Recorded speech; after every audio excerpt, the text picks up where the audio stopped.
ஒரு 3 ஆண்டுகள் படித்தவர் என்னிடத்தில் அவர் ஒரு ஆண்டு படிச்சிருக்கார். பேச்சுக்கலை என்பதை பற்றி அவர் கொஞ்ச நாள் ஒரு ஆண்டில் ஒரு பருவம் அது படிச்சிருக்காரு. படிக்கிற பொழுதே அவர் சிறந்த நடிகர்.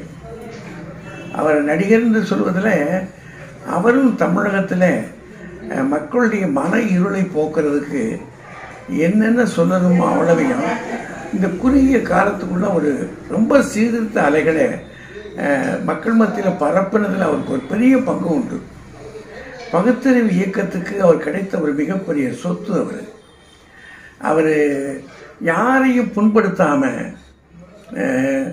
பிறருடைய மனம் கோணி விடாதபடி அறிவார்ந்த கருத்துக்கள் அவர் சொன்னதில் அவருக்கு ஒரு என்எஸ்கேக்கு பிறகு அவர் திணைக்கலைவார் என்ற பெயர் பொருத்தம் அவருக்கு மிக மிக சரியான பொருத்தமாக இருந்தது.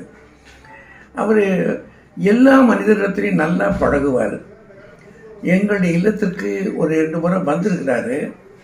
ரொம்ப பிரியமான மனிதனுடைய மாணாக்கர் என்பதனால ரொம்ப பிரியமாக இருந்தார். எனக்கு விருது கிடைத்த உடனே, பத்மஸ்ரீ விருது கிடைத்த உடனே முதல் தொலைபேசி செய்தி அவர் தான் கொடுத்து வாழ்த்து தெரிவித்தார். அவர் இருந்து எங்களுக்கு பெரிய காரியங்கள் செய்வார் நாங்கள் எதிர்பார்த்துக்கிட்டு இருந்தோம்.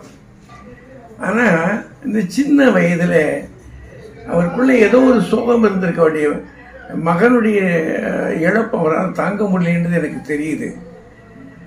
அந்த துக்கத்தை அவர் ஆற்ற மாட்டாமல் அவனை தேடி போகிறவர் மாதிரி போயிட்டாரே, அது ஒரு பெரிய இழப்பு.